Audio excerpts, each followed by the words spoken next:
So welcome everybody to this exchange of views on the Lahore Policy Exchange platform. इसको अब ये कितना हमारा सेशन है, कुछ याद है आपको? This is the 14th, 15th session of the Lahore Policy Exchange और हमने बहुत सारे issues को cover किया है और एक इशू जो कि मैं समझता हूँ is central to Pakistan's development, Pakistan society, Pakistan economy, the issue of irrigation. So it's about time we discussed the issue of irrigation. But before we launch into the discussion, let me tell you something that I read. It was a very slim book. It was called Glimpses of Ancient Punjab. It was written by an author who was at a university in Chandigarh. मैं author का नाम भूल रहा हूँ. तो उसने एक passage उसमें है किताब में. He is quoting Alexander's historian. And Alexander's historian is describing very vividly a route that Alexander's force took from river Chenab, crossed river Ravi.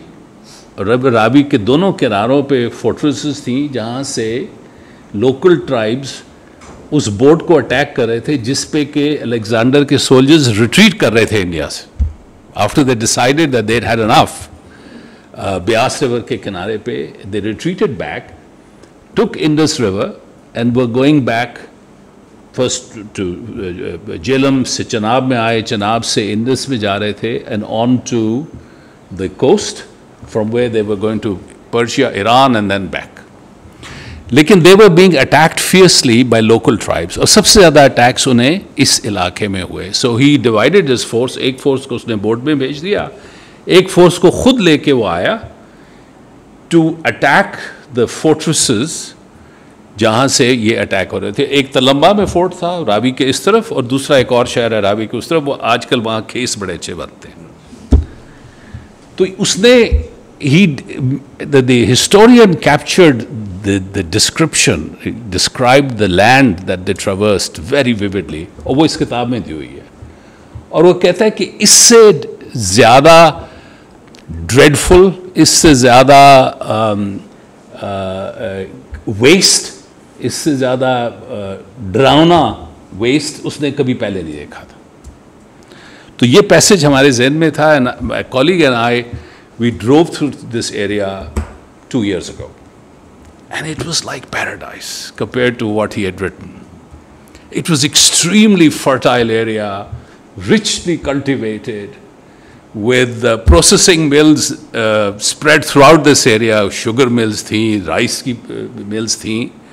Or it was completely the opposite of this horrible description of Alexander's historian.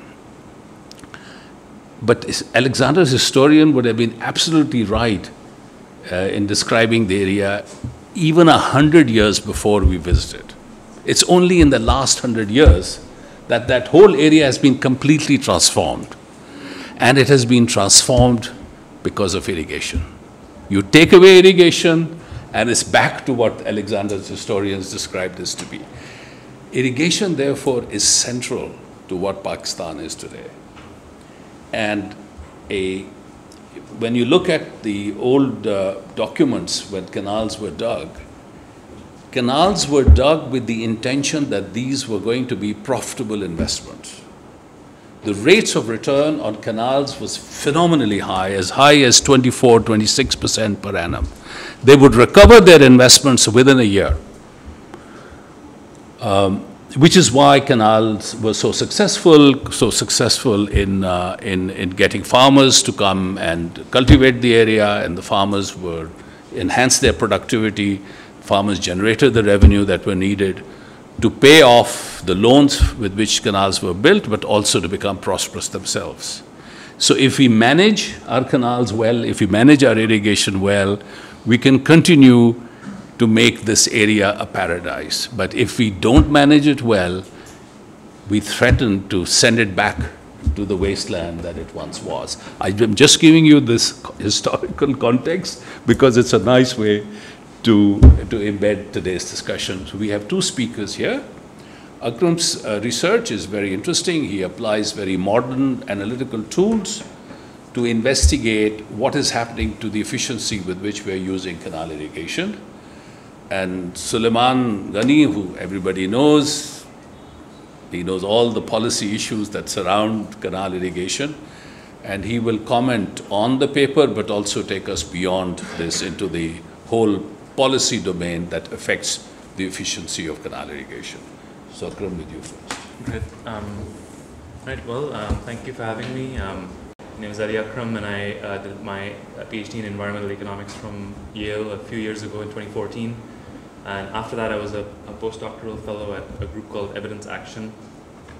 Postdoctoral fellow is a fancy way of saying that you live like a poor student, but you're not a student anymore. And I did some interesting development, classically kind of development economics type work on seasonal migration and public health. And over the last year, I've been a visiting fellow at Yale until recently.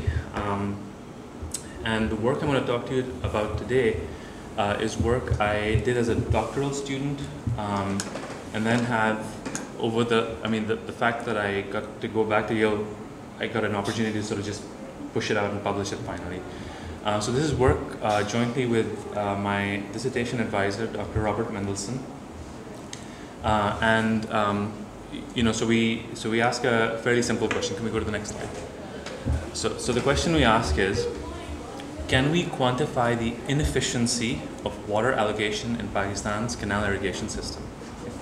And so this is a slightly loaded version of what we do, of the questions we ask. So in there is, sorry, could we just go back, sorry.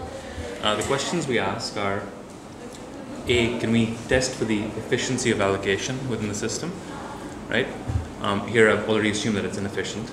And secondly, can we quantify, can we put an estimate on that level of inefficiency, should we find it, okay? All right, let's go to the next slide. All right, so just by way of context, what the image you see, I wanted to just put this up here because I know this is a room full of, there's a lot of economists here and they want to know what it is I did and why I did what I did. So one of the important sort of drivers of what I did was embedded in our context, okay? And you'll see I've drawn this simple sort of silly diagram with mountains up north and this river that runs all the way down south into the Arabian Sea, that's the Indus. And all along this river are our canal commands, right? These are areas that have been irrigated by these canals, by the melt from our Himalayan ice towers. So that's important to have in mind. What we get in our system on a yearly basis is subject to what happens up in the Himalayas. It's a little bit out of our control. Okay, so it's just an important fact to have in our minds. All right, let's go to the next slide. Okay, now in order to answer the question that I put up there, what we need is very good data on farmers' agricultural production activities, right? And of course, there are a lot of good surveys out there.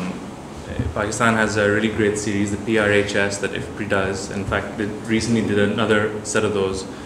And they capture a lot of farmer production activities very well. There are others around in the developing world, but there's one magic ingredient that's missing in order for me to answer the question I posed, and that is good data on farmer water use. Okay? That's something that is missing in all these data collection exercises. This is because farmers don't know how much water they're using, and so it's hard for us to know how much water they're using. When we typically do these surveys, we go post-season, we go after the growing season, and once the farmer's sitting down taking a breather, we go and bother them with our questions about production, and we ask them questions like, how many bags of fertilizer did you use? And the farmer says, I used 10 bags of fertilizer, and then we can interrogate that a bit and we can justify it. And similarly for labor and for machinery use and for all sorts of inputs, they can tell you how much they used. And when you ask them about water, they can't tell you because they don't know. Right? There's no measurement. There's no on-farm measurement for the typical farmer. There may be large farmers out there who do. I'm not sure. I'm not aware of that. Not in my sample. But for what I have seen, there's no on-farm measurement. Okay. Because of this, we have to rely on proxy measures. Okay. And typically, there's three things that we tend to see in these agricultural production surveys, at least in our context, where we have canal irrigated land. Okay. So for canal irrigated land, what we rely on are turns. Okay. We rely on the duration of those turns, and we rely on farmers' perceived depth of irrigation. Okay. So the first two, I think, are somewhat unproblematic. I think a farmer can validly recall the number of times he or she irrigated their lands. And I think they can also, without bias, report the duration of each turn. This is in fact set by the system. It's called Varabandi. And depending on which canal command you're in, it's a 10-day or a 7-day cycle. Okay. The thing that I think we all think is problematic, and I've hinted at by underlining it, is depth. Because it's a strange question to ask. It's only if a farmer is actually able to inundate their land that depth is a measure.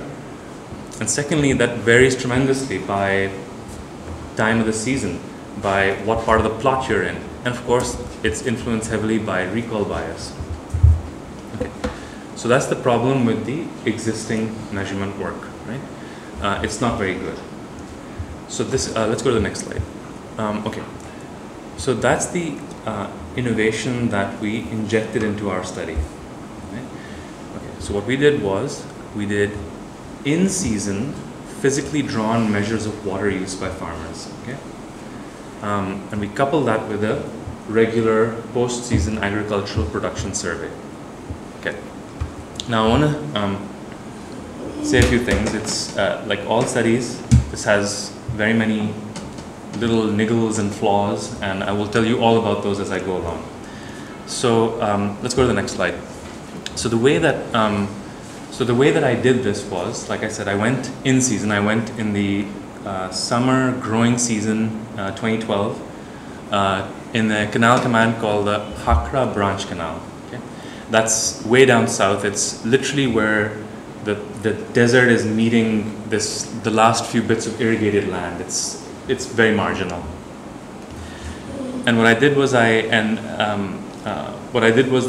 went in season and I had this instrument, a flow meter, and you use standard sort of flow measurement protocols to measure, to get estimates of flow, and then you can calculate discharge for a given stream, right? In our case, the streams are these canals.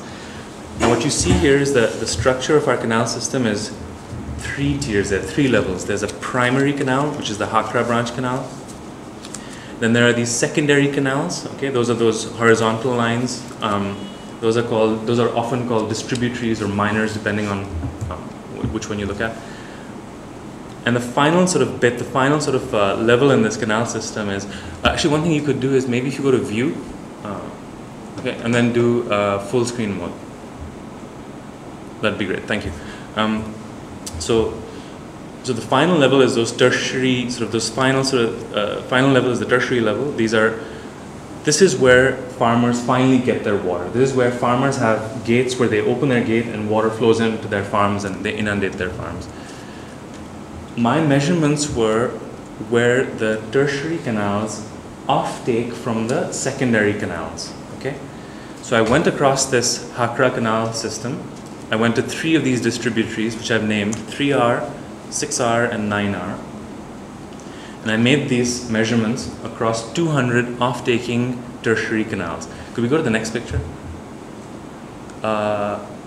One more. There we go. All right, now you won't see it so well, but what I've done is I've actually literally drawn I've got these sort of GPS coordinates for the, could you pull it up a little bit? There you go.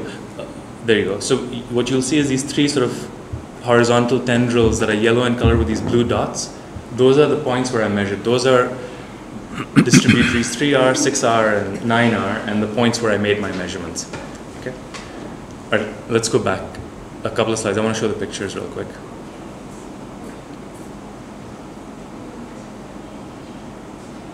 There we go. Could we, yeah, this one. Yeah. So this is what a distributary looks like. It's kind of a nice medium-sized river. And if you go to the next one, this is the offtake. This is where the tertiary canal actually takes water from a secondary canal. And my measurement was just a little bit downstream of this structure. Okay. All right. Could we go to the next one? The next. Okay. Here we go. All right. So there are flaws with this measurement, right? It's a snapshot. I did 200 of these measurements over a 10-day period for this one canal system in the middle of this season. So it's a snapshot. Ideally, we'd be getting this measurement continuously throughout the season. We know exactly what a farmer gets. But I did this one snapshot. It's like taking a picture at one point in the season. So that's an immediate sort of flaw with this already. But it's certainly a step in the right direction. I think it improves things. All right. So now with a slightly improved measurement, we want to test whether the allocation of water is efficient. So to our mind, to Professor Mendelson and my mind, we were testing for whether the marginal net benefits, the marginal net revenues of water were being equated across farmers, right?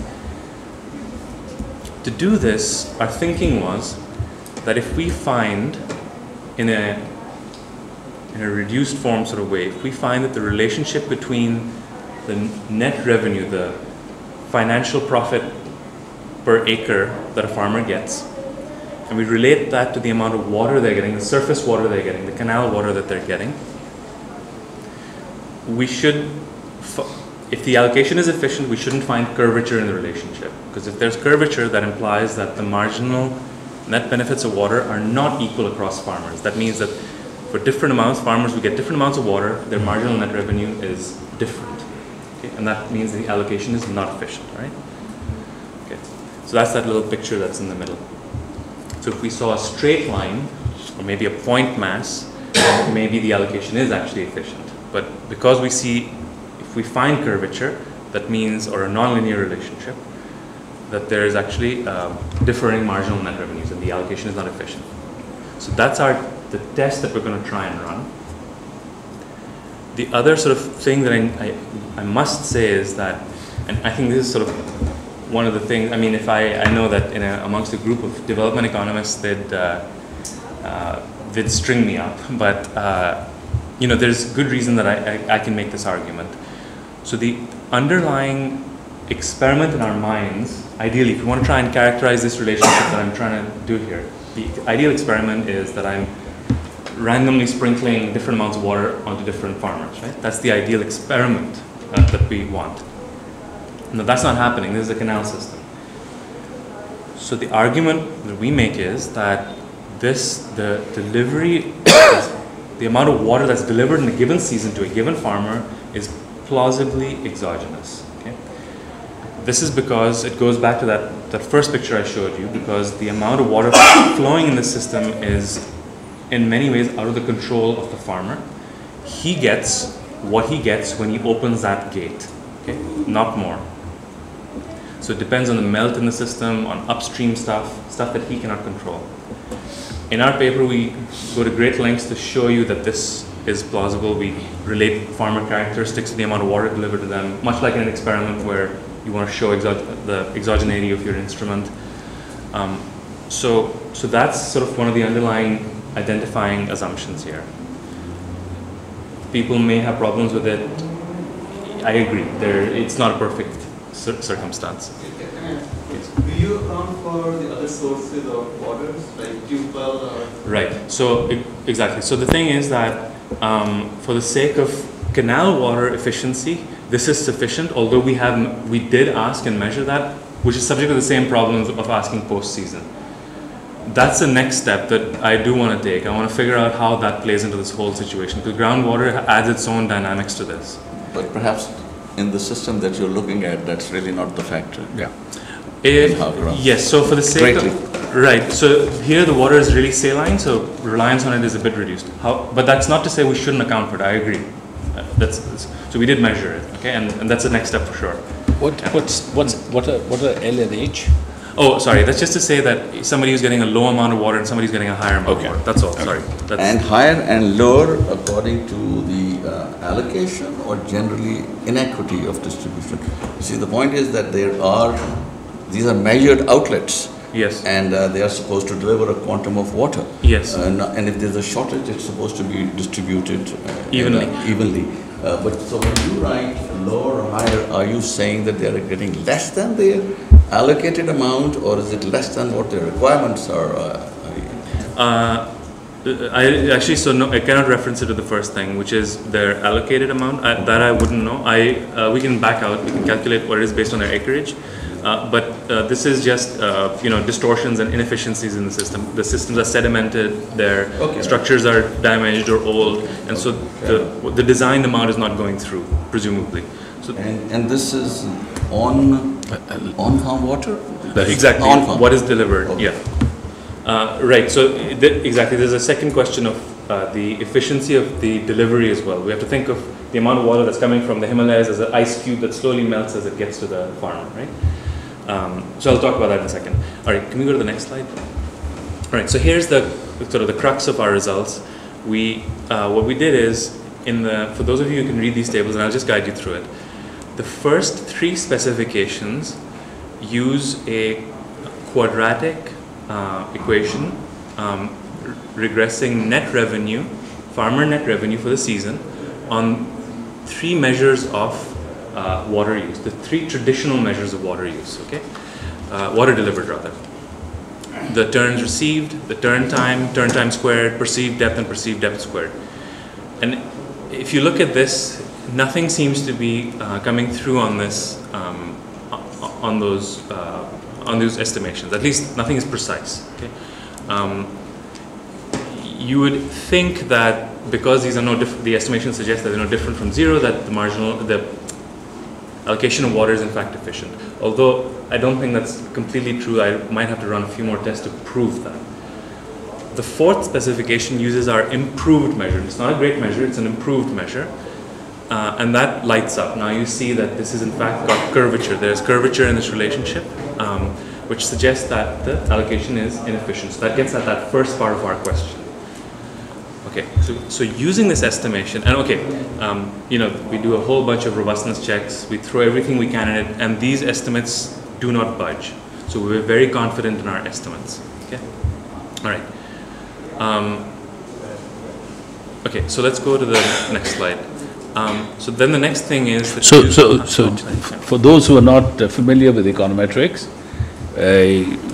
basically what it means is that the profit declines as you have more. Yeah, there's an optimal point. Right. Exactly. And then beyond that, the marginal value of water is decreasing. You shouldn't be using more water. Shouldn't be using. Yeah. Okay. So exactly. So it's important to that's clarify. the tradable circle. Exactly. Some people are getting too much and some people are getting too little. That's what's going on. That's exactly right. Yeah. Okay, and so the final thing we do, I can just wrap this up real quick. So the final thing that we do is we use that estimation to just figure out in our sample of farmers, if we were to reallocate the best allocation we could get, which basically means equating allocation across all farmers, we would actually get a 13.3% net revenue gain, that there's that much money lying around because of this poor allocation. A better allocation doesn't mean that a system manager somewhere is sitting making decisions about who's getting what. I mean, if you go with what I'm saying, it may just be as simple as fixing those outlet structures and making sure everybody's getting an equal amount. But an ideal in our minds, which is very far off institutionally in terms of time, there's a lot of inertia. It's an ideal for another time, but is a market where people are able to buy and sell water. That's the ideal, right? So that's what this means. It means that in an ideal world, we gain this much net revenue. That's the benefit we're leaving on the table.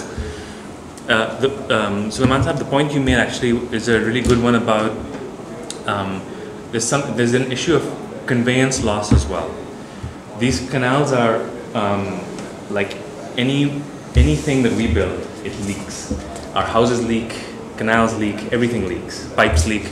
So canals are leaky structures, and a cubic meter at the head of a canal goes to some smaller amount by the end of the canal. I don't recall the exact ratio in my head right now.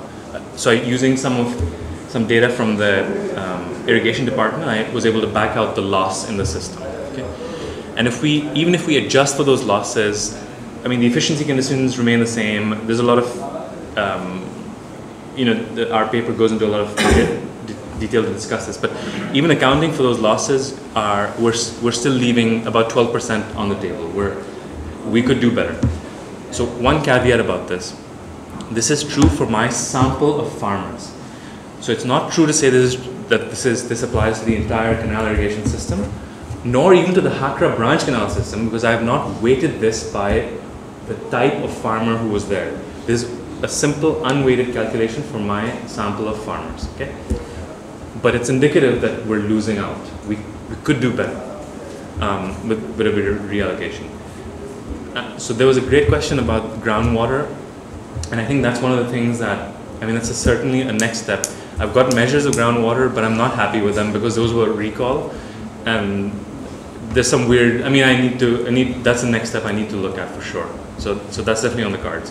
Just so everyone knows, this is the last slide and I'm done. So we can move to questions or? No, we'll move to the next speaker. The next speaker, sorry. So if I were to sum up your presentation, you're basically saying that those who get more water do not use it more efficiently, and therefore allocating this inequality in water access results in an efficiency loss, because what you've shown empirically that the curvature is negatively sloping. Something like 13% loss. So 13% loss, which is a huge loss. So people who say give us more water, we don't know what that's based on, but it's certainly not based on the efficiency argument. So that's the bottom line of this paper. Of course, the way you've measured it, the way you have demonstrated and collected the evidence itself is very interesting. So Ali Akram, with his PhD from Yale University and boots on the ground, a postdoc also at Yale University. No, that was outside Evidence Action. Okay, another group. And then that was in Washington. Right. So from youth with boots on the ground to Suleman Ghani, who's seen it all, from being Secretary of Irrigation to being Secretary just about every other department, and then Chairman PND, and then Federal Commerce Secretary, and now an advisor at large to people with deep pockets. So let's. This is slightly unfair. I'm not really inviting the corporate sector. I'm still in the development sector, so we take lower pays and we try to get more than what we get. That's we've always known that there were inefficiencies in the system, and there has been compelling evidence of this earlier also. But it's good to see it empirically measured, and it's good to see it documented so well. I just wanted to get a couple of clarifications before. Firstly, of course, you worked on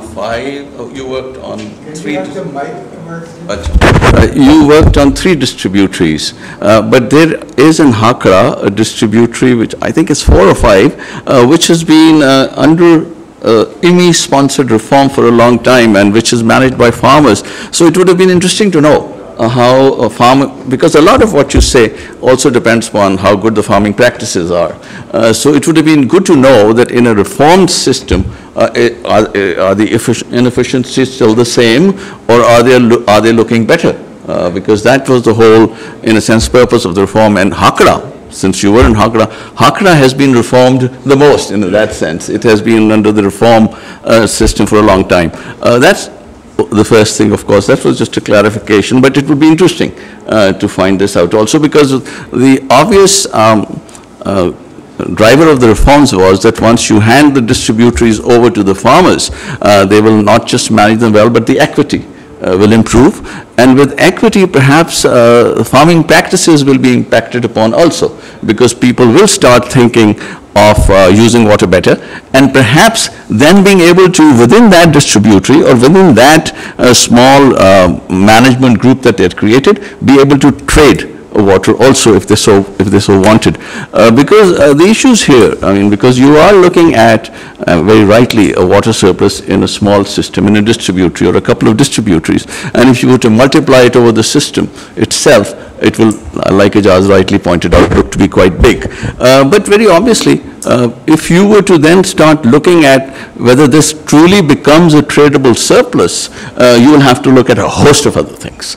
You will firstly have to look at how rational the canal allowances are, because when the canals, and that was again one of the things that the reforms were supposed to, because it's about time you really started looking at canal allowances all over again. There are some canal systems which have more water than they actually need, than the system actually need, and there are some which are underfed. Similarly, you would probably need to revise it in the context of how current agricultural practices are, because a lot of your system was actually not based on the crops that you grow. You did not put in place the system for paddy and for sugarcane, surely. It was more a cotton wheat-based kind of an irrigation system that you had. So essentially speaking, there are these overall anomalies in the system which will surely have to be addressed at some point in time before you really start talking about an efficient system which was delivering the way it was meant to deliver. So that is one thing. The other, of course, is, like was rightly pointed out, how good is the system itself, and this is a point easier to understand, especially in Lahore today, which is infrastructure obsessed. That is the canal infrastructure that good anymore? As a matter of fact, considering a lot of things, it's perhaps not in such bad shape, because a lot of investment took place into the basic structures like the regulators and the other structures, and the barrages are being modernized, and a lot of investment has taken place. But is it still good enough? Can it run on the kind of monies it raises? The point that Ijaz made, no, it cannot. Even if Abyanas, as they currently are, were recovered fully, that is 100% recovery of all the Abyanas, you would still find that it cannot even fund the total M&R of the system. So there is a strong case here, perhaps, I don't know whether for increasing Abyana, but definitely for looking more at ways of really reducing costs through the reforms that were initiated, which is farmer participation, and which is the only way to run distributaries. As a matter of fact, anecdotally speaking, once these reforms were sort of thought of and they were being given shape, there was a lot of objection in the irrigation department, and a lot of people who had spent their lives in managing water thought that the farmers would not be able to manage distributaries. And the easy answer was that, are you doing such a great job? Because you've talked about tails. I think in any given system, even losses accounted, there should not be more than a 5% shortage of tails all over the province. At the time when the reforms were started, the tail shortages were running close to 30%. So it was not a very well-managed system. So very obviously speaking, there is a strong case, and that is why I spoke to start with of Hakra 4 or 5, that it would have been a very good point to look at for the farmer management of a system itself, because without that, I think at the distributary level, there is no walking away. And then again, if you have to start looking at how to use surpluses better, like I've said, you really must start looking at the overall efficiencies of that particular canal command. How was it designed?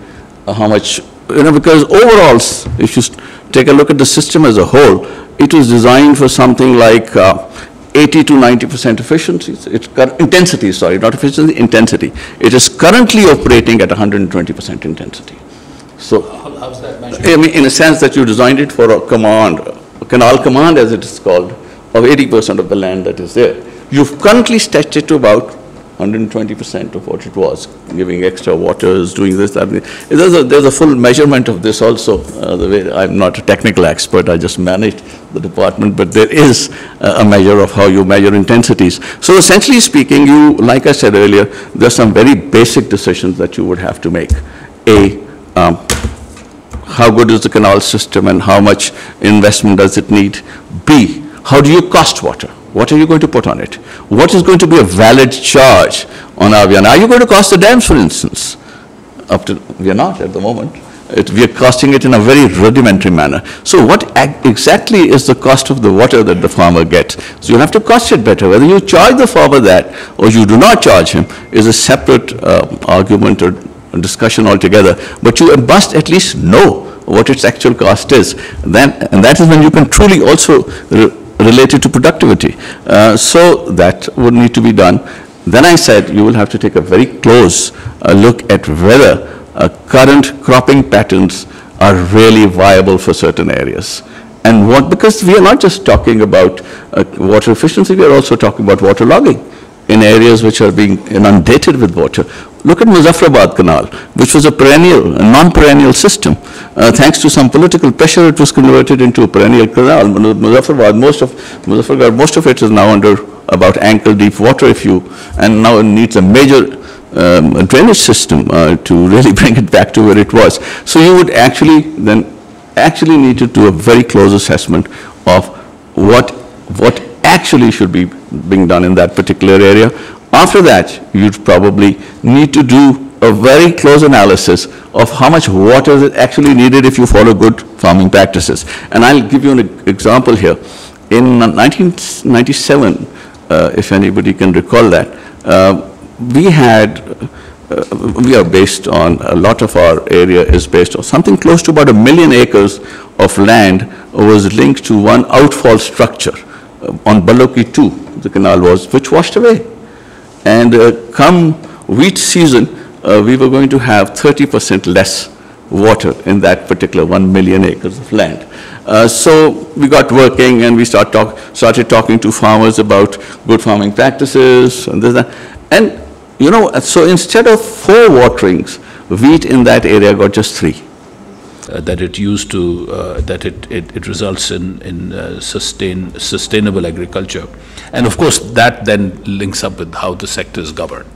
Do we just rely on the state in the old way that it has been governing, Varabandi system, versus do we introduce some market mechanisms there, some farmer cooperative systems there? So the issues of governance as well. So there's a whole lot of issues. You first, and then we open it up. Sure thing. Okay, so it just occurred to me while we were talking about, sorry, I keep going back to the question you raised about groundwater. My specifications actually do take into account groundwater. We have a measure of it. It's not a great measure, but we stick it in there. But there's more to be done for sure. Just to finish up on that groundwater issue. On the thing, you raised a great point about the FOs. Farmer organizations and distributors. So I think Hakka is actually, all of them are, all the distributors, there's 14 or 16 distributors. All of them. Oh, boy, just so our experiment would be that we somehow get distributors with and without FOs. So I don't know how we validly get at that. Maybe there's, then we'd have to move to some kind of clever sort of econometrics to account for selection and that, but I'm sure there's some way. I mean, it would be interesting to know if distributors with FOs are performing better or not. There's some reason to think that they would, and but it's mixed. You talk to some people and they say, oh, these guys, they're not doing a great job of collecting the money and maintaining these things. They were better maintained in the department. Some FOs will say, no, we're doing a way better job. So it would be a really interesting question to sort of get into. Okay, then there was the issue of equity. That is a system engineering issue. That the picture I showed of that outlet structure. That is what determines the discharge in a given tertiary canal, and it's a question of maintaining those so that discharge is equal per cropped acre or whatever measure you have across any given system. So that's I mean it's a simple engineering issue, and that may start solving some of one of the you made a really interesting comment. You said about trading water. So these farmers trade turns. We know that. That's so. But in theory, there's no reason that water cannot be bought and sold up and down the system. Of course. The guy upstream can also buy from a guy downstream, as long as you can tap it upstream. The canal structures are updated. Exactly. You can do that. So as long as the canal structures are updated for a given season, you can buy out. Like if there's a guy downstream, I can say, I'm going to buy out your water, and you update your outlet structure to reflect that. So in theory, it's possible, but I mean, I think institutionally, and there's a lot more inertia. I mean, there's a long way to go, obviously. Yeah, so, surely. So am I missing any? We can move the. Well, in practice, if No, you can start. So it's okay. No. Buzurgi bhi koi cheez hai. I was intrigued by the question, one question the farmer was asked, how much water you use, and they didn't know. So they still treat it as something which doesn't have a price. Right. You just get it or you don't get it, a free gift of nature or something like that. So that is where you want to focus to find your answers. And the second thing is to look for inequities. Actually, we are violating the system. The system was designed to export cotton to the colonial master and grow wheat for those who are growing it. But now we have political crops like sugarcane and blah, blah, blah, and that is where the problem. Inequity issue lies. We want to answer on the questions? Let's take about 3 questions. Okay. Okay, so I have a question for Ali. I have a question, so I'll make this really quick. Question for Ali, question for Suleman Ghani Saab, and a general comment. So, so Ali, you showed sort of differences in net benefits across farmers, right? So some people are getting less water, some are getting more, and then so you observe this sort of difference in profitability across these two types. But my thing is that I think we underestimate the ability of farmers. I think once they realize that there are these efficiencies, they make adjustments elsewhere.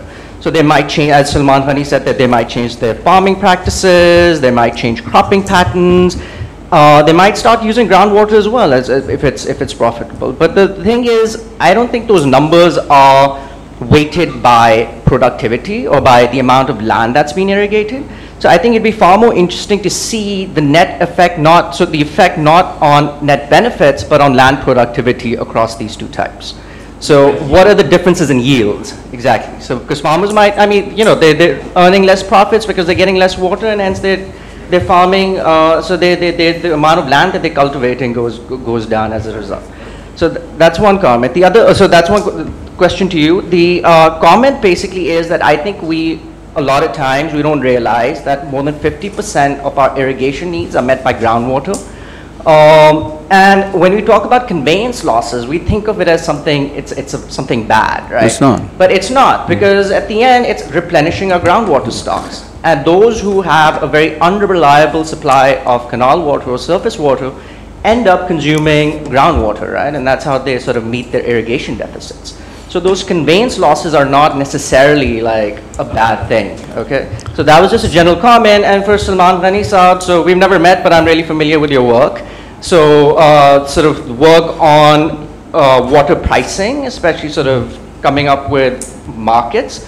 So I was just wondering, so we already see sort of informal groundwater markets. We know that farmers actually trade their surface water allocations as Vara Bandi system, though it's predetermined how much everybody gets, but informally people have been trading their rights.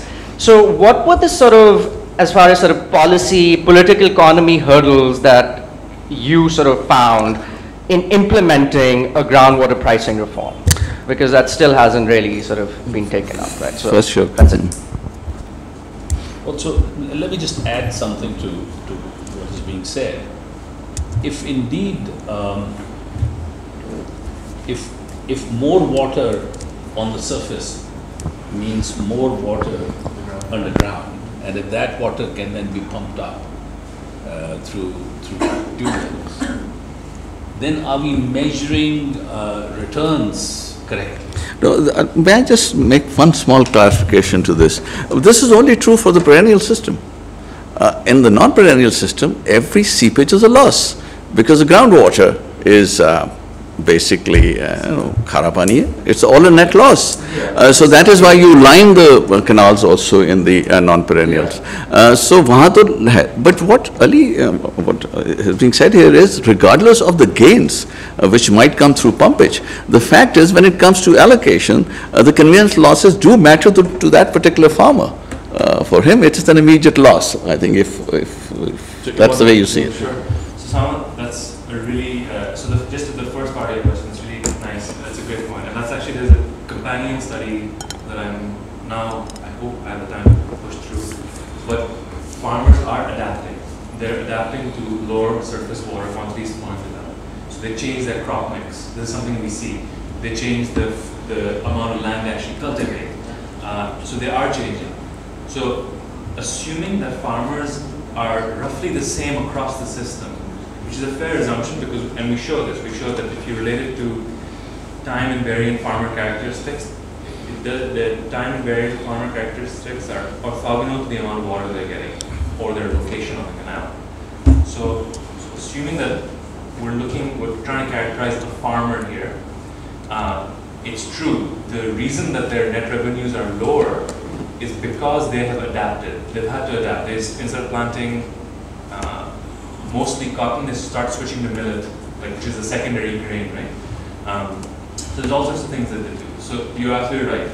It doesn't change, but however, we're still validly characterizing this as a farmer and how much water he or she gets, and if you get more or less, depending on where you are, we'll see, if we find curvature, that means something's wrong, right? So that still holds, but you're right, there is adaptation, and that's part of what's going on underground, underneath, under the hood, right? It's true enough. So this is certainly a reduced form, but in that sense, it's still valid.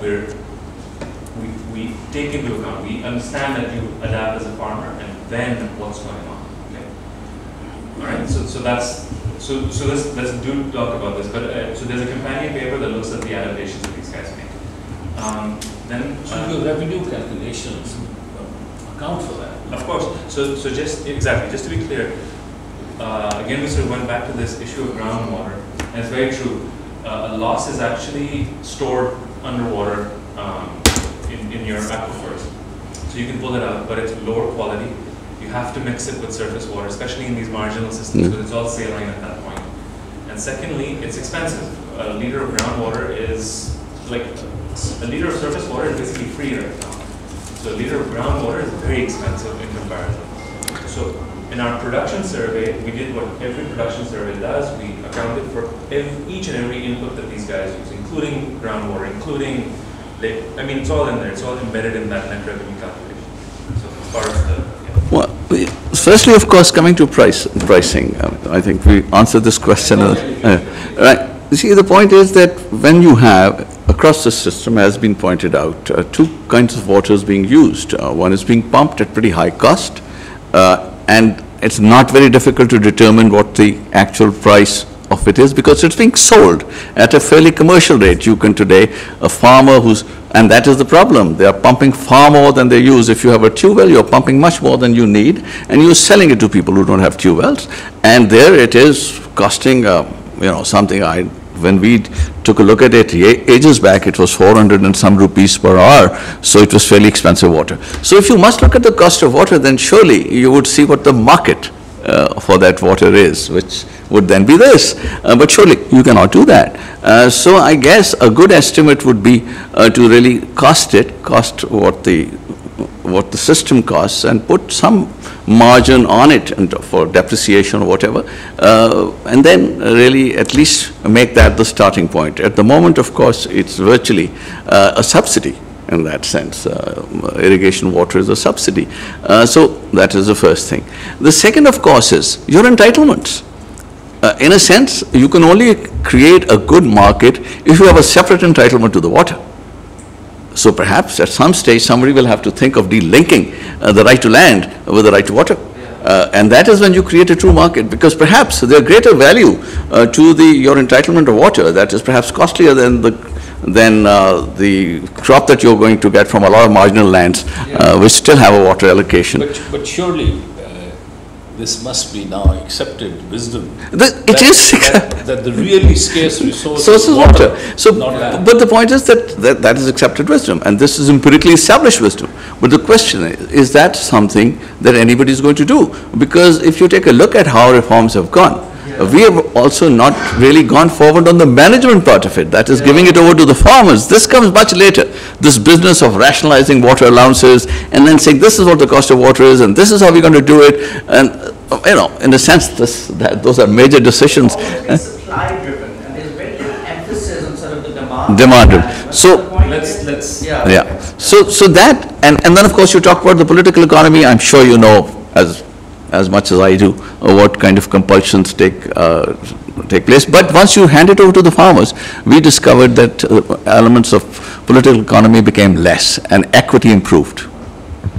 Thank you. First of all, Ijaz Nabi Sahab for having us here. My question. Please introduce yourself. Hafiz Mohammad Zakir from Khushab. माशाल्लाह अच्छी बात है. ये जो topic था sir, आप farmer हैं? जी sir. अच्छा.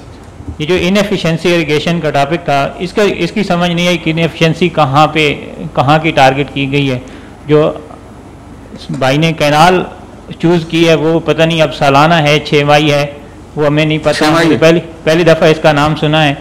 दूसरा, इनएफिशिएंसी तो हर जगह लाई करती है. सर बैठे हैं, गनी साहब इसे एग्री भी करेंगे, क्योंकि जो 3 इन्होंने सिस्टम बताए हैं, प्राइमरी कैनाल, सेकेंडरी, टर्शरी, और जो लोग प्राइमरी कैनाल से अपना एरिया इरिगेट कर रहे हैं वो डेफिनेटली प्रॉफिट में जा रहे हैं. जो सेकेंडरी पे हैं वो भी फिर भी ठीक है, लेकिन जो टर्शरी कैनाल से अपने एरियाज़ को इरिगेट करते हैं उनके साथ हमेशा ज़्यादती ये होती है कि एक तो चलो पीछे से आपने पानी बंद कर दिया, लेवल कम था, बंद हो गया. दूसरा, कुछ लोग जानबूझ के भी करते हैं कि बस ठीक है इनके पास पानी नहीं जा रहा तो कल मेरी बारी है, आपने खोल देने हैं, जो गेट हैं वो आपने ओपन कर देने.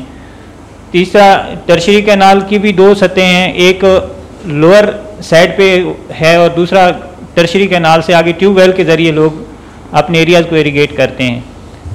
तो ये सर पता ये करना था कि कहाँ पे इनएफिशिएंसी है, कौन से सिस्टम में आपने कौन सा यानी कि कैनाल सिस्टम चूज़ किया है, सेमाई है, सालाना है, और टर्शरी कैनाल पे कोई लोअर सिस्टम यूज़ किया है आपने, या जो बरानी एरियाज़ को नहरी पानी लगाते हैं उन लोगों को आपने टारगेट किया है?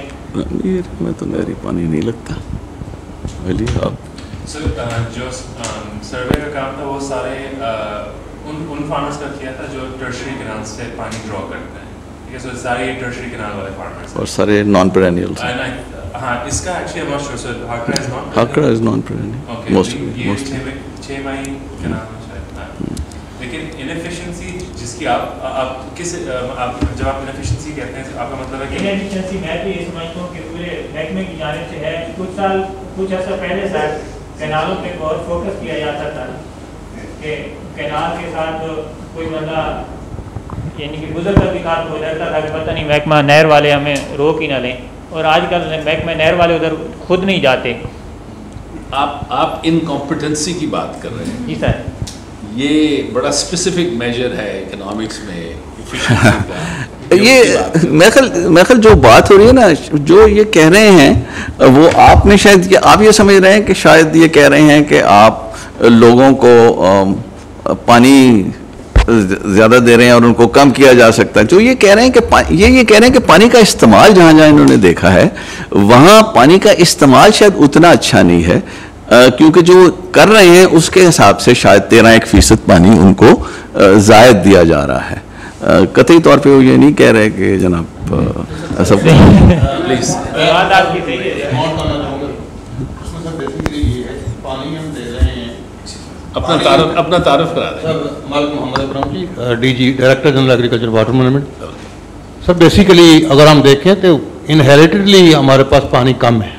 विरासत में अगर हम देखें तो पानी जब हमें दिया गया था तो 67% क्रॉपिंग इंटेंसिटी पे दिया गया था. 70% cropping intensity mean the number of crops grown. अगर आपकी 2 क्रॉप्स हैं तो फिर 100% आपकी क्रॉपिंग इंटेंसिटी. अगर आप 3 पे चले जाते हैं तो 150% क्रॉपिंग इंटेंसिटी है आपकी. तो जैसे साहब ने फरमाया हमने 67% क्रॉपिंग इंटेंसिटी के ऊपर हमारा इंडो पाक का सिस्टम ये डिज़ाइंड है. तो हम बकिया जो जितना सप्लीमेंट्री हमें इरीगेशन मिलती रही वो थ्रू ग्राउंड वाटर मिलती रही. कि हम जो है ना हमारे पास जो 3004 का ट्यूबल था इन 1947 वो आज 12.5 लाख ट्यूबल है, जिसमें पंजाब में 10.5 लाख ट्यूबल. तो हम उससे आजकल 60% जो इरीगेशन है वो हम विद ट्यूबवेल कर रहे हैं। तो सर ये पानी दिया जा रहा है फार्मर को, असल बात जो साहब कर रहे थे उसमें ये है कि 3-4 की बजाय 3 लगाए, फिर भी जो है ना उनकी पहली स्टेज है आपको कि उसने आपने जर्मिनेशन स्टेज है, उसके 21 डेज के बाद, उसके बाद बूटिंग स्टेज है। तो जो क्रिटिकल स्टेज के ऊपर फार्मर पानी लगा रहा है वो बेशक कम भी पानी लगाए तो फिर भी उसकी पैदावार डेफिनेटली ज़्यादा नहीं। बिल्कुल सही। देखिए मैं समझता हूँ इस रिसर्च की खूबसूरती है कि जो सुलेमान गनी साहब ने कहा कि वो बलों के करीब जब 1 मिलियन एकड़ को पर बुरा असर होना था, लेकिन असल में फार्मर्स ने अडेप्ट किया उस सिचुएशन के साथ और कम पानी के साथ उन्होंने वही क्रॉप ले ली जो कि वो ज़्यादा से लेते थे। चुनांचे इनकी जो ओवर आर्चिंग मैक्रो एविडेंस की स्टेटमेंट है वो बिल्कुल मैच कॉरस्पॉन्ड कर रही है इनकी स्टेटमेंट से कि अगर फार्मर को पानी ज्यादा देंगे तो उसका मतलब ये नहीं है कि उसकी रेवेन्यू बढ़ जाएगा। तो ये बड़ी अच्छी देखिए उसमें बात ये, और हमने रिलायबिलिटी ऑफ सप्लाई की भी बात की कि अगर आप कम देंगे तो आपको जो वक्त देना है वो फार्मर को पता होना चाहिए और उस वक्त कितना मिलेगा वो भी फार्मर को पता होना चाहिए, फर्क उससे पड़ेगा। लेकिन आप क्योंकि वाटर मैनेजमेंट से हैं तो मेरे ख्याल जो आपको इनसे बात करनी चाहिए वो ये है मेजरमेंट की। देखिए मेजरमेंट की इन्होंने बात की, उन्होंने कहा कि ठीक तरह पता नहीं लगता। हमें ये भी पता है कि पिछले कुछ 30-40 साल से ऑन फार्म वाटर मैनेजमेंट में बहुत पैसा खर्चा जा रहा है। वहाँ उसमें क्या हो रहा है, उसमें एक तो प्रिसिशन लैंड लेवलिंग होती है, उसके बाद आपकी जो हैं वाटर कोर्सेज वो पुख्ता किए जाते हैं और आप देखते हैं कि ज़मीन की सतह पर पानी हमवार तरीके से जाए। अब ये जब सारी सूरतें हों तो हमें ये बताया गया था जब ये बड़ा खूबसूरत मंसूबा शुरू से चला था कि इससे आपके इस किस्म के मसाइल जो हैं कि जो मेजरमेंट या डेप्थ इश्यूज ये हो जाएंगे हल। उस पर जरा कमेंट कीजिए। अभी इजाजत दे दूं मैं मैं एक सेकंड में ये नहीं सर काइंडली इसमें मैं ये इतना अपडेट करना चाहता हूँ कि ये इस वक्त सर ने फरमाया है, ये हमारे पास इस वक्त हम इससे आगे जा चुके हैं। वाटर कॉस्ट इम्प्रूवमेंट से हम we are improving the conveyance efficiency और application efficiency through precision land levelling, laser land levelling, और अब हम जो है स्प्रिंकलर और ड्रिप से हम वाटर यूज एफिशिएंसी और फोर्थली जो लास्टली जो है वो हम आजकल जो है ना वो गैजेट्स हैं वाटर मेजरमेंट के, उसके जरिए जो है ना how much to irrigate, when to irrigate and how much to irrigate. That's fine, but what the question here was about actual data. That was कि पानी जो आप दे रहे हैं उसको आप ठीक तरह मेजर नहीं कर पा रहे। This is what I understood to me. तो हमें तो ये तस्वर दिया गया था और ये समझा गया था कि जहाँ जहाँ आपने काम कर लिया वहाँ पर इस तरह की मेजरमेंट्स आसान हो जाएंगी। रिसर्च शो कर रही है कि वो नहीं हो रहा। सर वेरी इजी, क्या आप फ्लोर मेथड पे मेजर करते हैं? Please. Nabil, I'm working as CEO of Saaf Pani Company. I just wanted to That's the other dimension of water. Yeah. We'll have a session on that also. Yeah, but it's surprisingly it's very much linked to today's discussion. Sir, I'd just like to highlight two challenges and I'd say two issues which are being faced by the policymakers.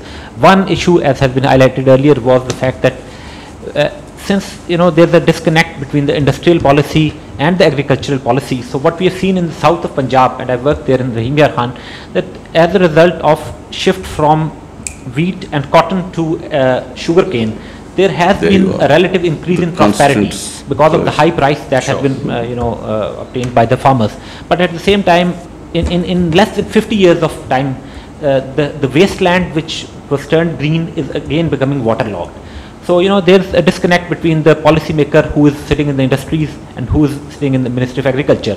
And since we don't have any zoning policy anymore, so we need to have a broader look at this whole issue. So that was one. May I just respond quickly, Nabil? The point is, at one stage, there was talk when reforms were taking place. There was talk of a global water law. Because it's not just what you're saying, it's not just about waterlogging, because that, of course, you have a whole another project waiting to be implemented, which is the drainage project, and of course the drain which is supposed to go right down to the sea. That's different. The issue actually is about overall usages of water. कि आपके पास पानी एक मुहतात अंदाजे के मुताबिक है और उसमें कुछ बड़ी फ्लक्चुएशंस भी आ जाती हैं। अली ने बात की कि आइस मेल्ट टेम्परेचर्स किस वक्त कितने हैं, पानी, एक मसला ये भी होता है कई बार बहुत ज़्यादा पानी नहीं आ जाता है, उसकी ज़रूरत नहीं होती, और कहीं बहुत कम आता है जब ज़रूरत होती है, ये भी मसाइल रहते हैं। वैसे एक चीज़ है कि चनाब और झेलम जो है वो रेन फेड हैं ज़्यादा, वो ग्लेशियल मेल्ट फेड नहीं है, तो एक तसल्ली है बारिशें अच्छी हो तो पानी होगा। मसले ये नहीं है, मसले ये हैं कि आपके अब इंडस्ट्रियल यूजेज के लिए जो पानी है, म्यूनिसिपल यूजेज के लिए जो पानी है, and at times even drinking water, you are, let's take a look at the smaller towns in the south of Punjab, and that's something which should concern you, and you have to move towards a global water law. ये अभी shallow tube wells पे dependent हैं, the Bahawalpur and the Bahawalnagars, and the way things are going, soon they will be demanding water from the river or from the canals for drinking purposes or for municipal purposes. So that's another policy dimension that people have to wake up to eventually, if they are going to address the problem that they're going to face in another 20-25 years now. Sir, please complete your. Sir, if just to add to what sir you very rightly observed, in Saaf Pani, the system that we are designing is primarily based on seepage from canals. So ultimately, when we talk about conveyance losses here, we'll have to think that how to make a balance so that we have enough seepage and enough recharging of the aquifers, because the yield would ultimately depend on the seepage from the canals. And this is something which is not only related to the south of Punjab, although that's the brackish zone, but even as close as to as we talk about Faisalabad. Have some discipline. Let me get a couple of more questions, and then please.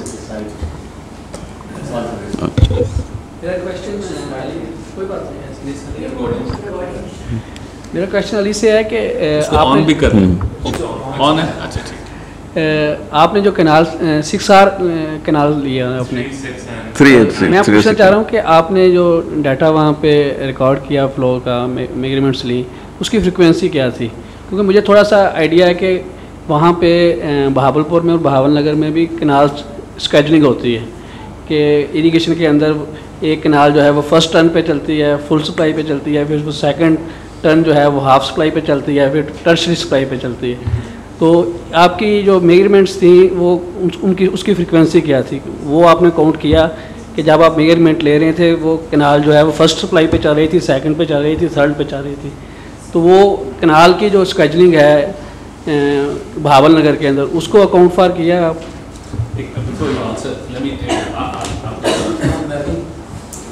Small comment and a question. Water, of course, is a price, and you're absolutely right in saying there are just informal markets. There is trading that is happening. Have you, in your research, found any price differential between trading of groundwater and canal water? Canal water brings sedimentation with it. Therefore, flooding happens, or it is undertaken as a practice because it gives you fertility. And therefore, the farmers, even when they don't need water, they want to flood their fields, even though they know as farmers that there is a law of diminishing return and there will not be as much economic return, but they're looking at long-term benefit there. Then water also is a political message. I'm very happy, Chair, you opened the conversation, equity versus efficiency. Efficiency, of course, all of us know is a function of pricing. Unless there is pricing introduced, there cannot be efficiency. But equity is a social contract. So I will use on the hect more water because I want to deny water to the tailenders. And that's a political message. My organization has done some research to find that the water districts do not coincide with political districts. Therefore, your Nazams or deputy commissioners or whoever the in charge is of development sector, who is supposed to give us food security by way of example, has no command or control or say over what quantity of water should be provided. There's no estimations that I need this. The revenue generated, ठीक है लोग अभियाना नहीं pay करते, that's fine, this is a political message.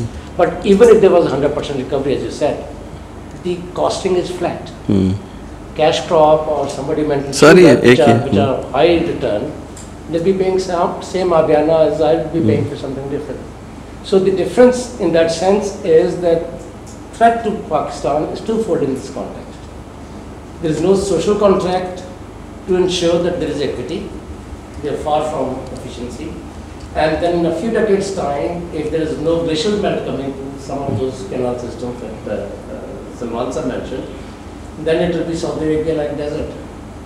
So I have refused to accept this notion that we live in this country, that Pakistan is a water scarce country. No, but Pakistan is a water inefficient country.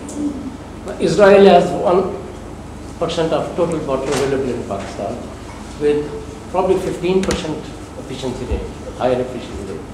So the question here is, when you measure the economic value, 13% of this, what factors that you have tried to quantify? Sedimentation, political history, political control, because those who get more water are the political elite, and inequity that I referred to. So maybe you can reflect a bit on that.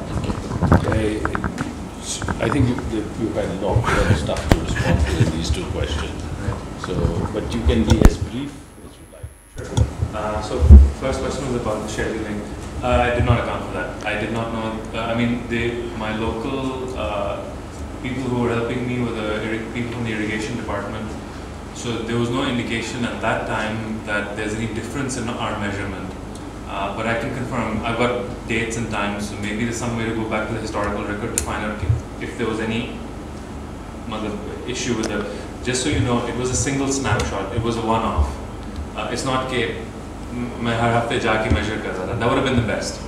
लेकिन वो जो 200 points that I measured it as a snapshot once and that was it. So it is an assumption that at least in proportionality it's correct, even if the exact volume may not be correct. That's a fair assessment. So that was, but I need to find out, it's a good point. I actually did not think about that. So uska mujhe pata karna padega. This is temporal angle to it, right? Okay. So in terms of, we did not record any trading activity. We weren't measuring that. So unfortunately, I can't say if, there's a fee for groundwater. If there's a guy who's got a groundwater pump that's producing sweet water, then that guy can command a price from his neighbors. That's true. But unfortunately, we weren't measuring that. I put this together based on like a little bit of money that I had as a grad student, so I had to keep the measurement as compact as I could. So unfortunately, we don't have any good measurement on that. I think just taking that further, I think you made some very valid observation, and I can't really find fault with any. It's very obvious that there is a great amount of inequity built into the system, and there's obvious that unless you move to a much better system of governance, that isn't going away. That much is for sure. I think you talked about demand raising, though, and there some steps have been taken.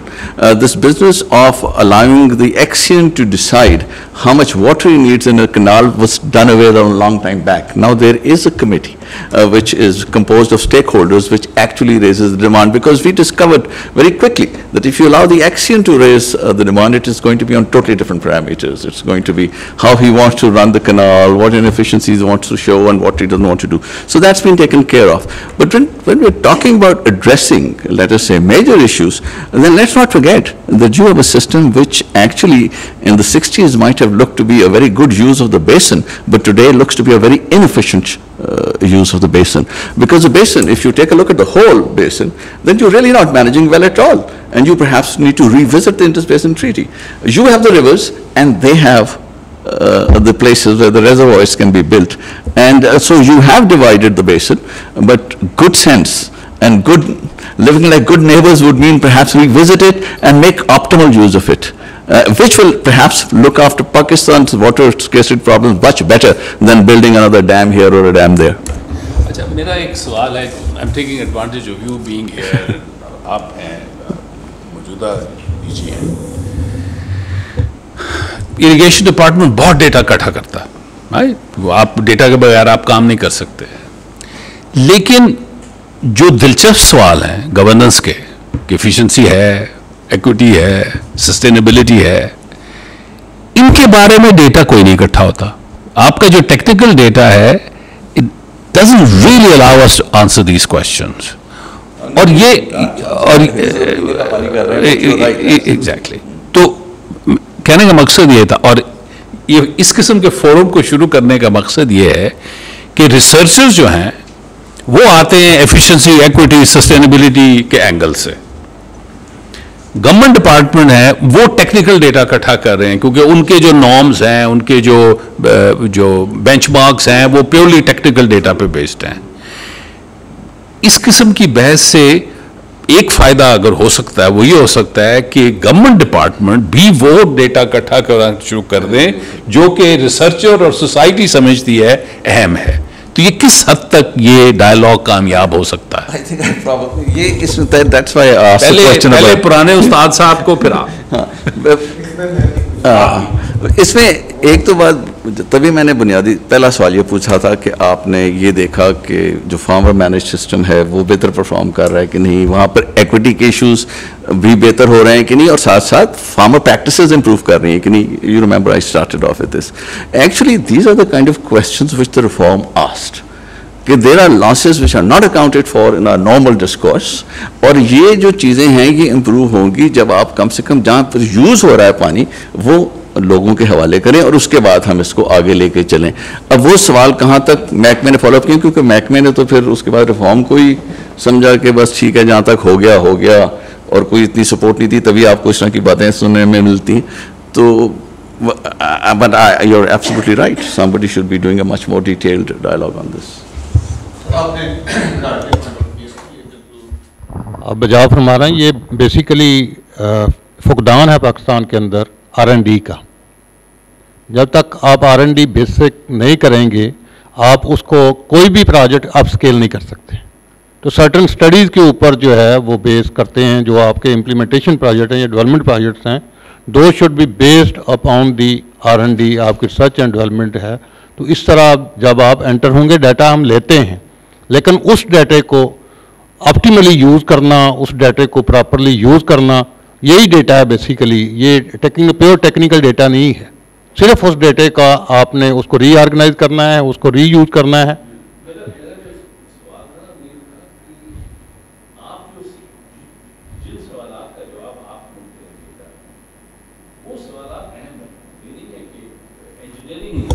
Aspect से जो data चाहिए वो अहम है, लेकिन जो society की development के लिए जो सवाल हैं वो सवाल उस डेटे से उसका जवाब नहीं मिलता और वो सवाल उठते भी नहीं हैं। उसकी वजह ये है कि researchers like him are few and far.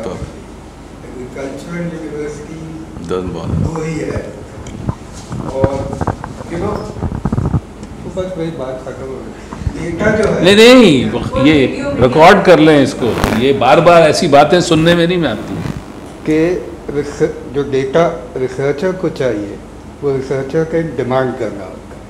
उनका कोई ये मसला नहीं है, जब आप डिमांड करेंगे तो may be they will generate that data और there has to be pressure for that data, और जब वो डेटा इवेंचुअली इस्तेमाल होगा, उनकी कुछ इम्प्रूवमेंट हो जाएगी तो और डेटा बेहतर होगा। तो ये इंटरेक्शन, ये सवाल जवाब, ये डायलॉग, ये डिस्कोर्स यहाँ है ही नहीं, because the academic institutions in this field are actually dying out.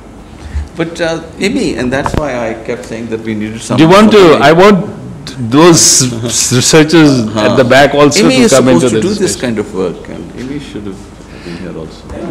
No, but the point is not really for academic institutions to be looking for topic to research, frankly.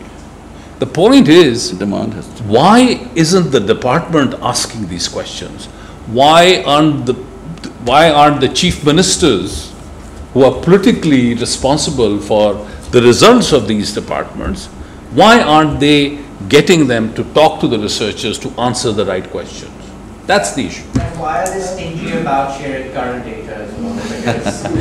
Because a lot of the different irrigation departments collect different sets of data, types of data, and they don't even have like one sort of main central place where this data is stored. So then you have to kind of go there, oh, I'm a poor researcher from Lums, can I have your data? And then they go and like, oh, okay, you're a researcher, but you know, don't put our names on it, you know, like, don't tell anybody I've shared this data with you. So that they, you know, like, there's all these sort of so bureaucratic red tape. ये culture change हो सकता है? क्या ख्याल है? आप तो practitioners हैं, आप बताइए। हम तो निकल गए हैं, हम तो कुछ नहीं। Sir, what I'd say from a practitioner's point of view is that, you know, I worked in the field for around 5 years, and Suleman Ghani Sahab definitely has worked much more. But the two issues which I faced related to irrigation were firstly water theft at times of crops when they require more water, and the second issue was the floods, when we need to protect the irrigation infrastructure. These are the two times when the district government is involved in the exercise. Otherwise, they are never asked about it. So my point is, sir, that you forget the Abhyana, which is your responsibility. But that occupies a very secondary position in the whole issue. So the fact is that unless and until institutions like this one are embedded in government departments, we will never be having this dialogue, because the government is more focused towards more current and more pressing issues like floods, and I've mentioned about the water shortages in certain periods of time. So we need to have some sort of embedded institutions or some sort of a very intense engagement with the government. Intense engagement. Yes. Otherwise, it's very difficult to. Well, let me just clarify. Nabil, I have rarely seen government secretaries be so proactive in seeking researchers as Nabil has been, as Secretary Industry, as during the short tenure as Director General LDA. He's the exception. Very kind of you. Thank you, sir.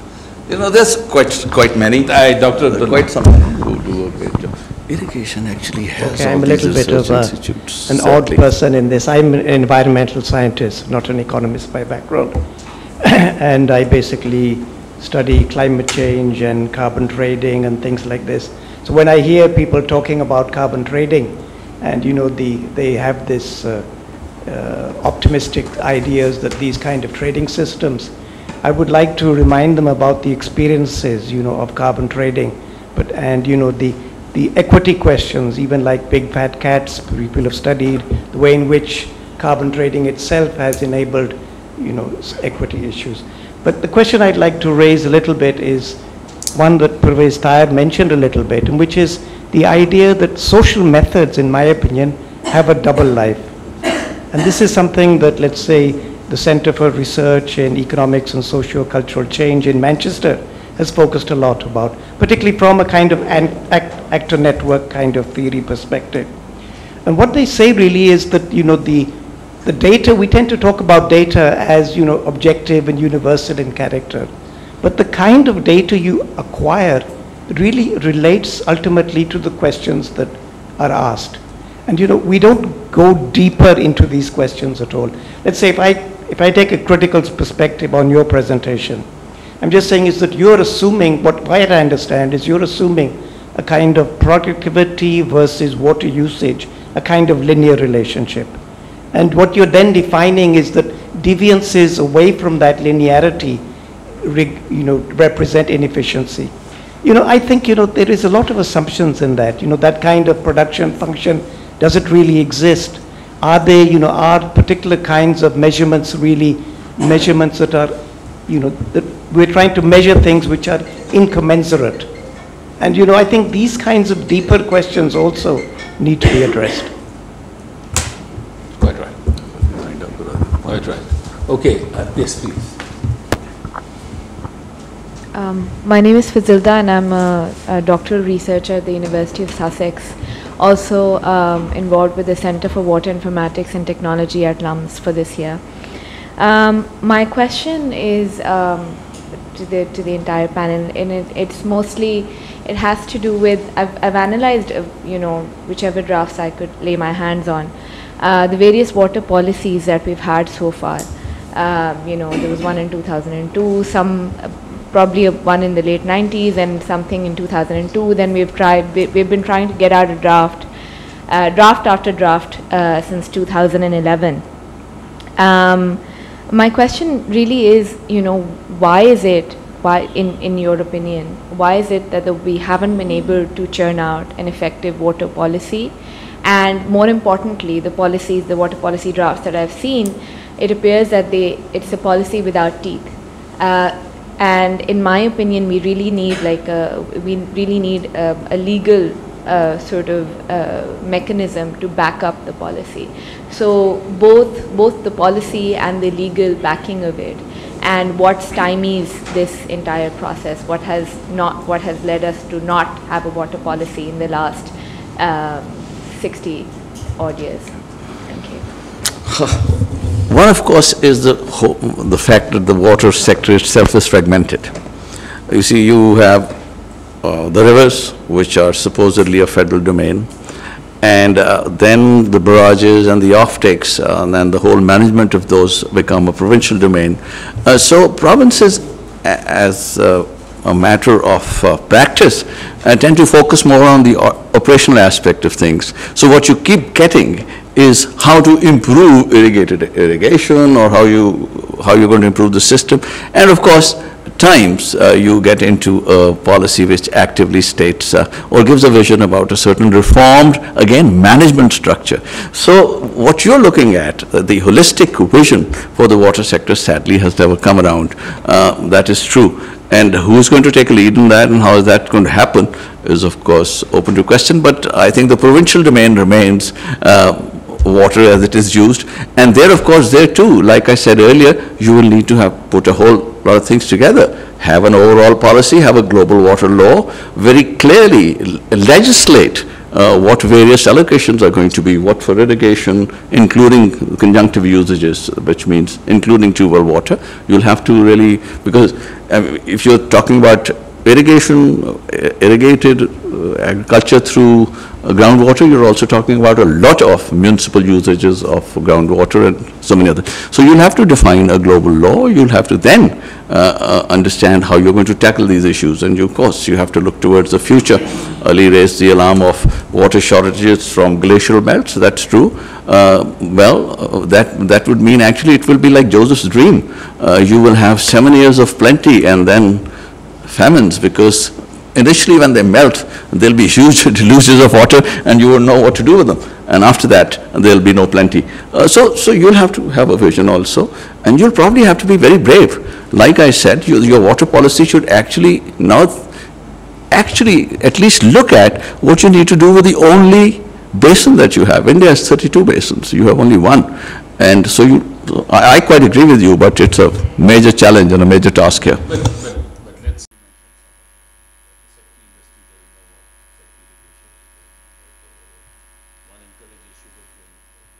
Crop and the other doesn't. But you know, you first need to have a whole sort of sectoral look at issues.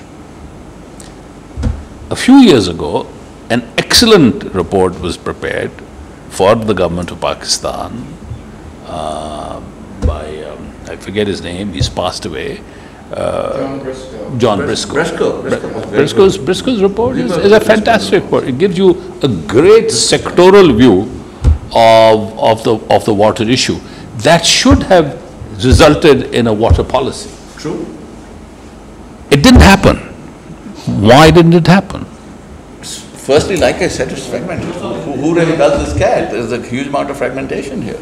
And then there is the contentious issues that you really, will the water policy say very clearly that we are all committed to an efficient reservoir on Indus?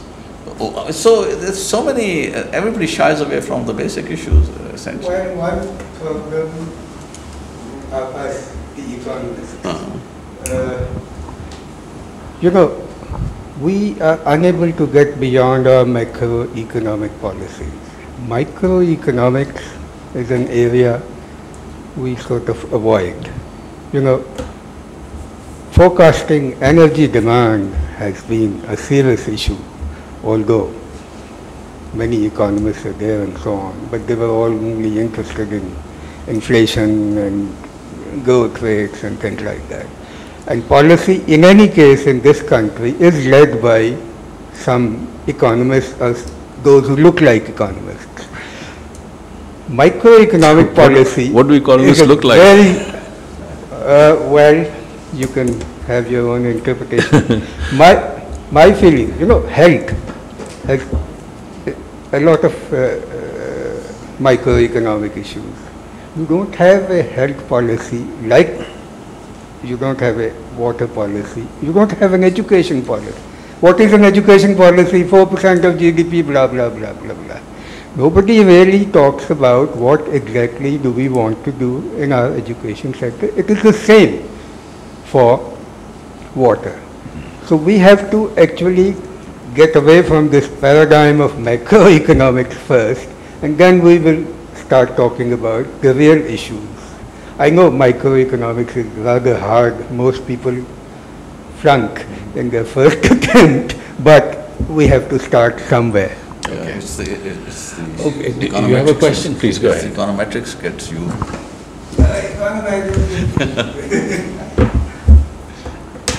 I'm Faiza Sharif. I'm from Sustainable Development Studies Center, GC University, Lahore.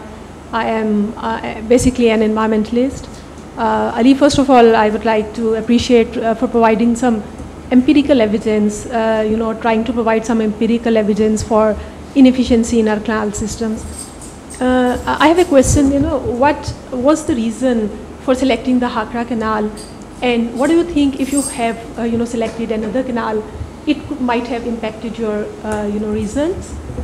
Secondly, what do you, suggest to be changed or practically to be done by the government to decrease this inefficiency? Thank you. So a great question. So Hakra only because EMI was there, and I know those guys and they helped me, so it works. And and the other thing was that the local, I forget the hierarchy, it's that SBO or there was a gentleman in the government hierarchy who was also opening doors and helping me out a little bit. So I had connections to that. So that's the only reason it worked out. The results may differ. At the canal level, it must have been the action. Exactly. I think who was helping good it. So it was good connections that meant I worked where I worked. So certainly I've selected into it. But that means I have better insights.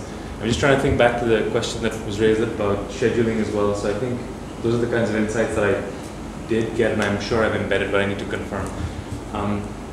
Sorry, what was the second part of your question, which was, what should we do? Right, so ultimately, look, if you ask me, I'm going to say we need the banal answer is we need a market.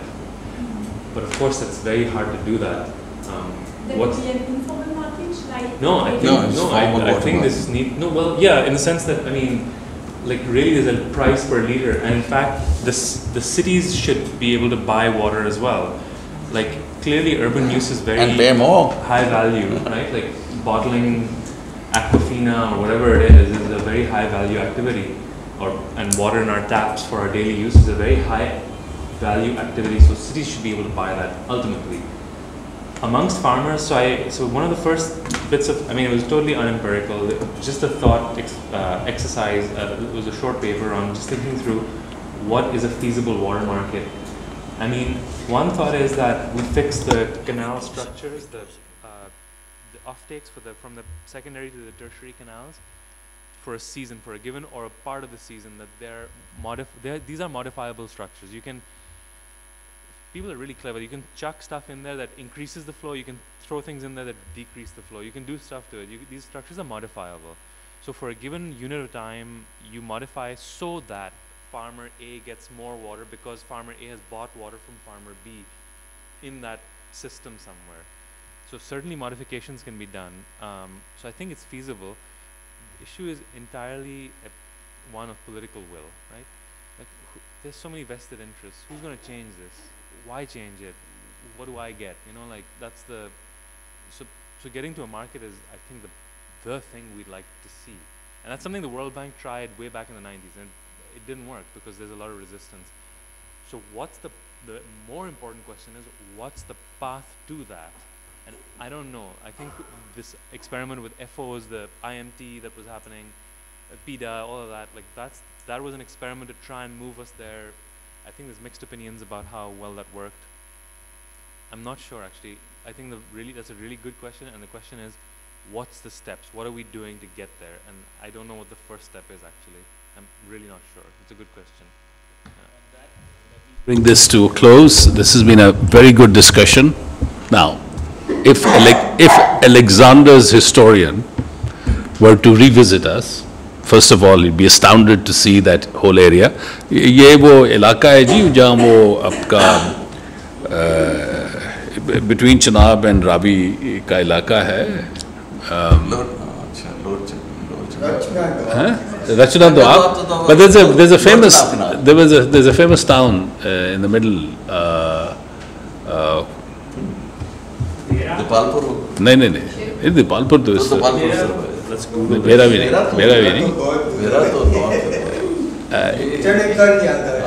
वहाँ बड़े progressive movements वाला वो शहर है बहरहाल if you were to visit it he'd be astounded at Toba Tek Singh उसके बिल्कुल centre में है इस इलाके के. So if he were to revisit, we'd be, first of all, surprised to see that wasteland that he described has turned into this, but he'd be even more reassured if he were to listen to this discussion, that people are very aware of the kinds of issues and the challenges that have come up in order for that paradise to be sustained, and there's good energy being spent on those issues. So with that, let's conclude. Thank you, and please join us for tea.